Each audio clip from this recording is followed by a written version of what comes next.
Hello?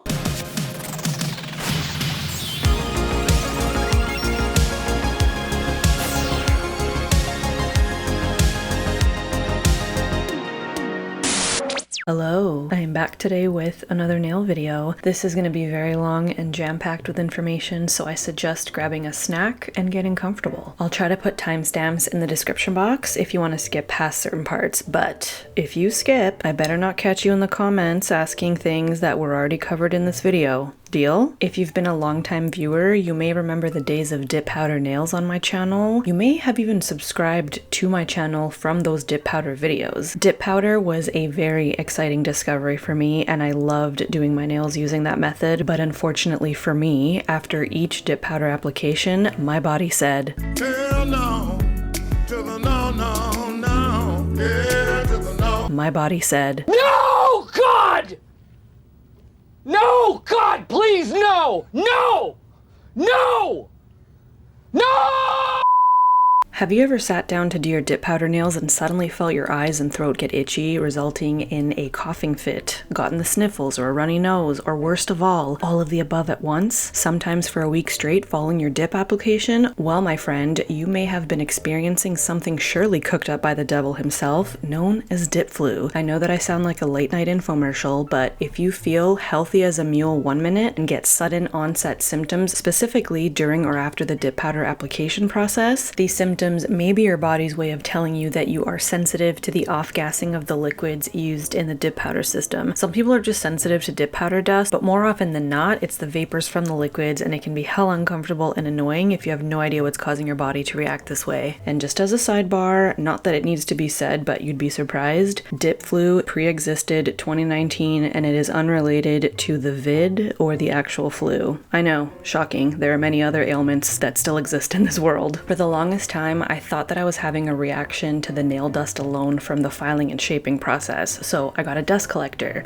I started wearing an N95. I even went as far as wearing a half mask respirator when filing, Walter White meth lab style, and it did help with my reaction to the dust when I was doing other methods, but I still noticed a reaction to dip powder before any filing and shaping even took place, because all along, what my body was responding to was not just the dust, but the liquids that I was using to adhere and seal the dip powder with. Not everyone has a reaction, but it is fairly common, and it is a huge bummer for those of us who really enjoy doing their own dip powder nails at home. But worry not. There is a workaround, and this is what we're going to cover today. I've been using this method for about 1.5 years. It works just the same. The result is beautiful, so let's get into it. Normally when you get a dip powder kit, you get a bunch of dip powders, which are essentially just acrylic powders, and you get 4 or 5 bottles of liquids. I've got the Kiara Sky ones here for reference. You normally start by applying the Bond, which is a dehydrator, followed by the base. This is basically a glue that adheres the powder to the area it's applied. The base is the main culprit here when it comes to the reaction, followed by Seal Protect. This is an acrylic nail sealer which hardens the powder and seals all of the coats before filing. The seal is the base's partner in crime. It is the second culprit, and then you move on to filing and shaping. You apply a top coat, and then you finish off with a cuticle oil. What we are doing instead is starting off by applying a dehydrator. If you have the Kiara Sky dip powder set and you want to use the Bond that it came with, you can do that. I'm just going to be using my Gelish one, followed by an acid-free primer, which is optional but recommended for a longer lasting manicure, followed by a gel base coat, which is going to replace the base step from the dip powder kit. The base in the dip powder kit is more like the consistency of a nail tip glue, whereas this is gel, which requires curing, so you'll also need an LED lamp. I'm going to be using the Kiara Sky base coat, but if you have the Gelish Foundation in your collection based on my past recommendations, you can use that one as well. Really, any base gel will do. Then we'll move on to filing and shaping, apply a top coat, and finish off with cuticle oil. Basically, we are removing the base and replacing it with a gel base coat,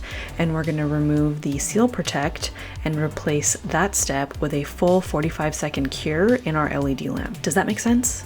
Great. Here are my nails from my last tutorial. They are gonna go bye-bye, so I'm just shortening the length before I file the tops and soak them off. I'm very excited to tell you that today's video is in partnership with MelodySusie. I'll be using their Scamander rechargeable drill. I actually had this on my Amazon wish list before they reached out to me based off of your recommendations, funny enough. When I saw the name of this, the first thing that came to mind was Newt Scamander from Fantastic Beasts. Anyone else? Anyway, MelodySusie approached me to partner on a video with them and gave me the liberty to choose the e-file that I wanted to try. So since it was already on my wish list, I chose the Scamander, partly because of the name, but mostly due to the price point. I wanted to try something that is reasonably priced for DIYers such as myself, and something that is compact because a lot of us don't have a ton of room on our desks to do our nails, and something that's rechargeable and portable. I usually like to try products for a set period of time before I share them with you guys, just so I can get a better understanding of said product. They were totally okay with me taking my time and getting to know it before actually agreeing to partner, which I highly appreciate. So due to the fact that I've had plenty of time to get to know this nail drill, I have a lot to say. But what else is new? I kept the box so I could show you how everything looked when I received it. It comes with a user manual,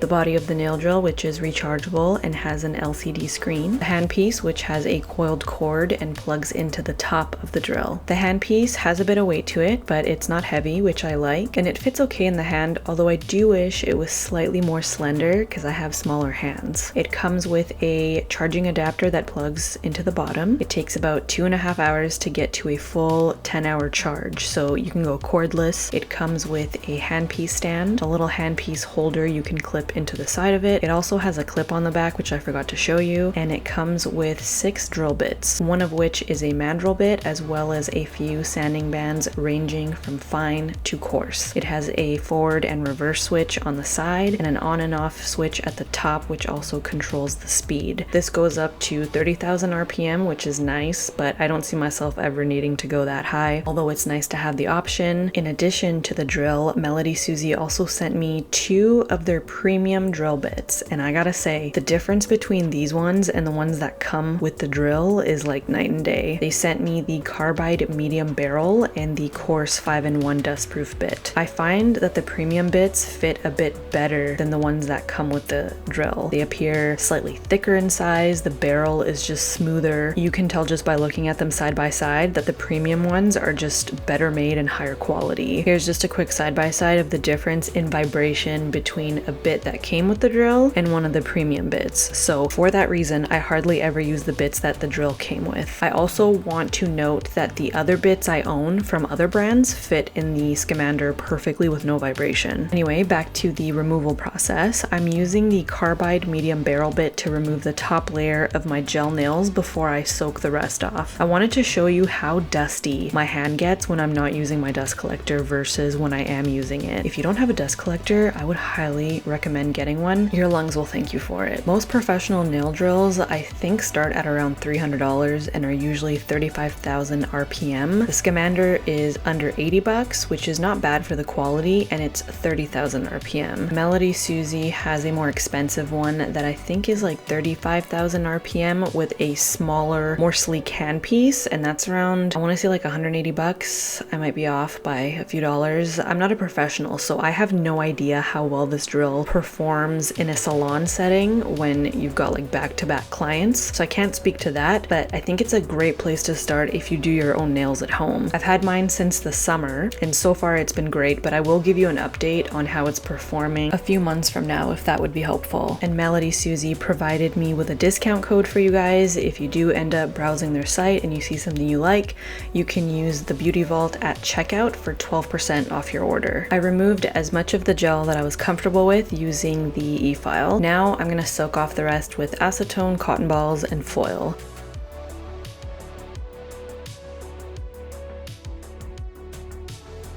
After about 10 minutes, I remove the foil and scrape off the softened gel with the paddle side of my cuticle pusher tool.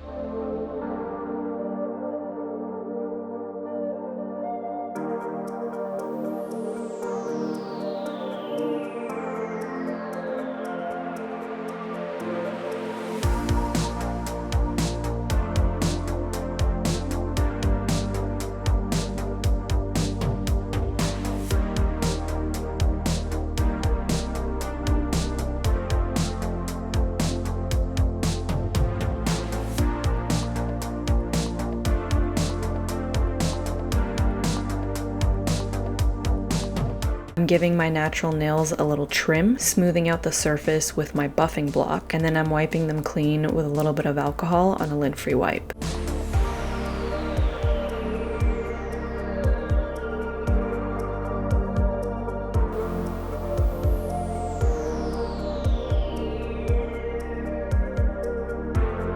Acetone dries the shit out of my skin, so I absolutely drench my cuticles and nails in a little bit of cuticle oil and gently pushing back my cuticles before I give them a little trim with my cuticle nippers.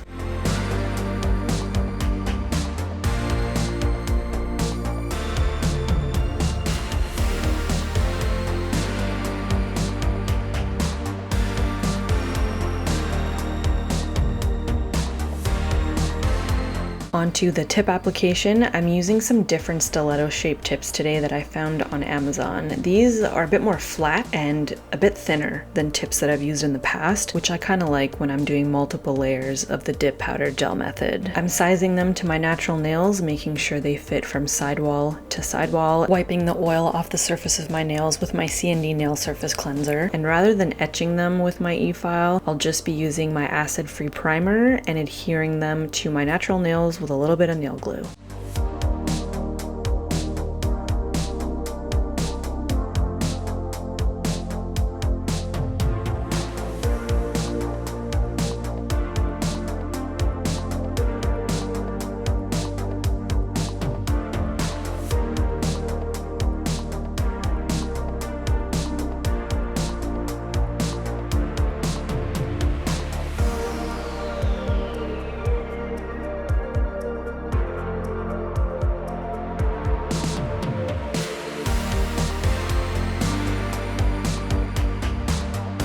Using my 180 grit file, I'm cleaning up the shape of my tips a bit, and then I switch over to my e-file to smooth down the edge of the tip where it meets my natural nail. I don't go over my actual nail, I just go over the edge of the tip so there's no ridge, and then I remove the shine from my tips using a buffing block.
Finally, onto the main attraction. I am prepping the nails with a little bit of dehydrator followed by my acid-free primer. The acid-free primer will not only make the gel base coat and dip powder adhere better, but it will also melt the edge of the tip into my natural nail like butter.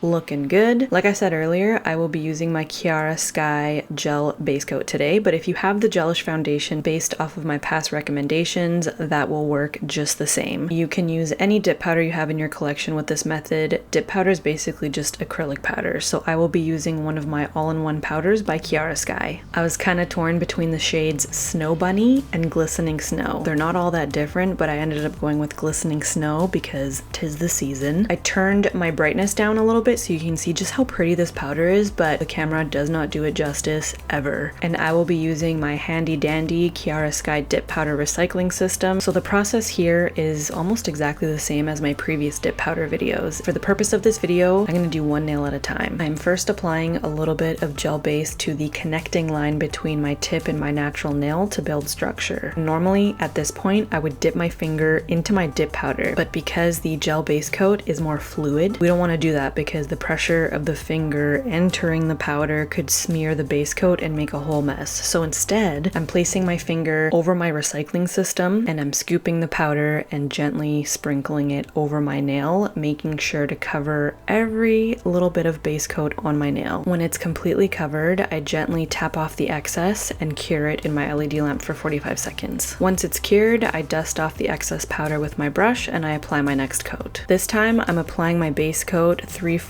of the way up the nail. I'm sprinkling the powder onto the base, making sure to cover every little nook and cranny, tap off the excess, clean up the sides in case the base clumped up, and cure it in my LED lamp for 45 seconds. Then I dust off the excess powder again and move on to my next coat.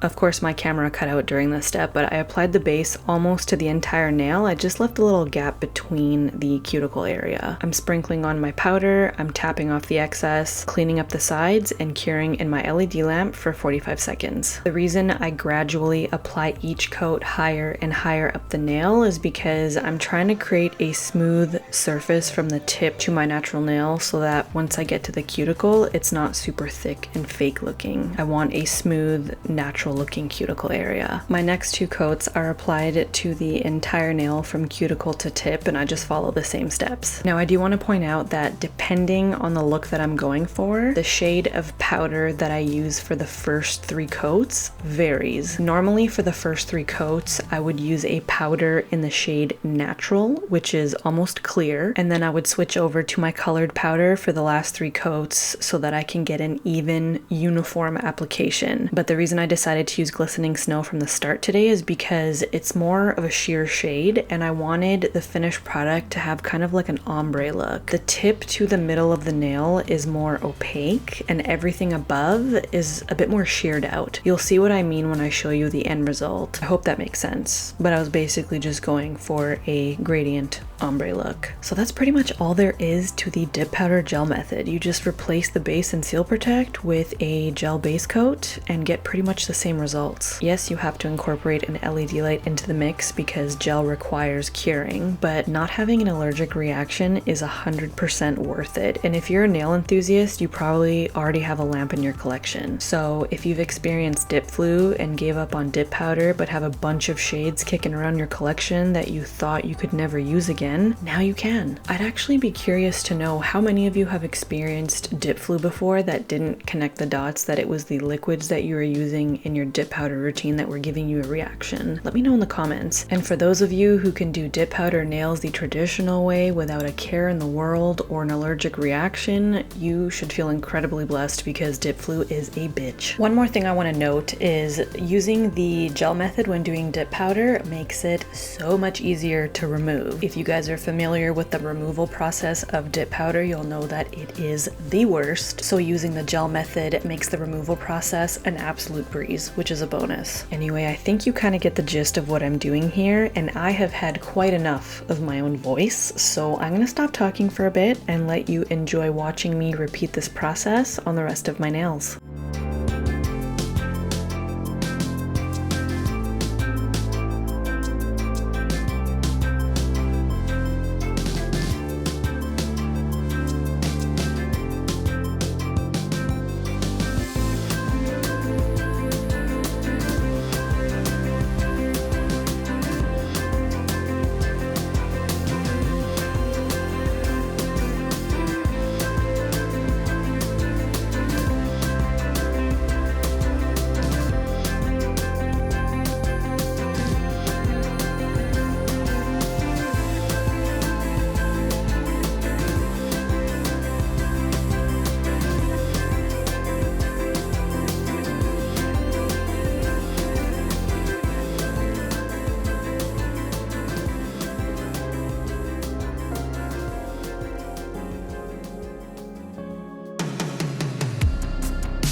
Still here? Okay, great, let's file and shape these babies to perfection. After what, like 5 or 6 layers of dip powder? The nails tend to get a bit bulky, but I do this intentionally so that I have a solid foundation in place and I don't have to worry about over-filing or filing down too much product and losing my structure. As much as I love my e-file, I will forever use a 180 grit file when I do my shaping. It just gives me so much more control, and I've kind of got a filing and shaping routine in place that never lets me down. I still have to do a filing and shaping video. I have attempted doing it, but I realized that it can't be a voiceover video. I'm gonna have to talk it out as I'm doing it because it is just way too hard to explain what I'm doing after the fact. And I need to find a way to talk over my dust collector without it blasting over the sound of my voice. I don't know how I'm gonna do that, but sorry, I'm thinking out loud. Anyway, I reluctantly switched over to my MelodySusie mandrel, which I told you I'm not a really big fan of, and a sanding band to smooth out the cuticle area. And then I switched over to a buffing block, and then I wiped my nails clean with a little bit of alcohol.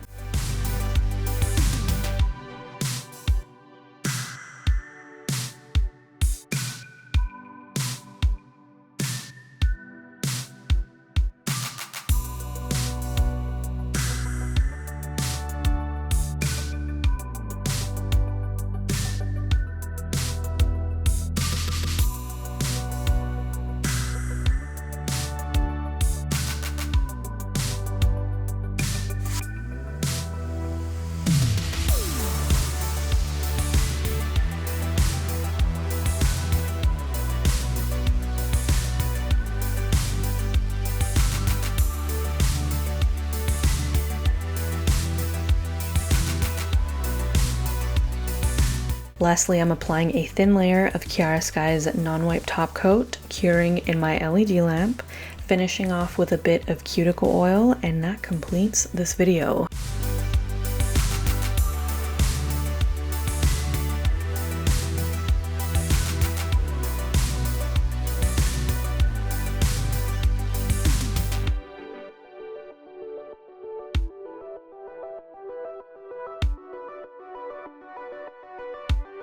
This video was a lot for the both of us. I somehow managed to edit 4 hours of footage down to under 30 minutes. I don't know how I did it, but I did it. I hope that you enjoyed it, found it helpful, and learned something new. And if you did, please give this video a thumbs up. As always, everything that I used will be listed in the description box below. Thanks again to MelodySusie for partnering with me on today's video. Thank you guys for watching and for subscribing and staying subscribed. And I'll see you in my next one. Okay, love you, bye.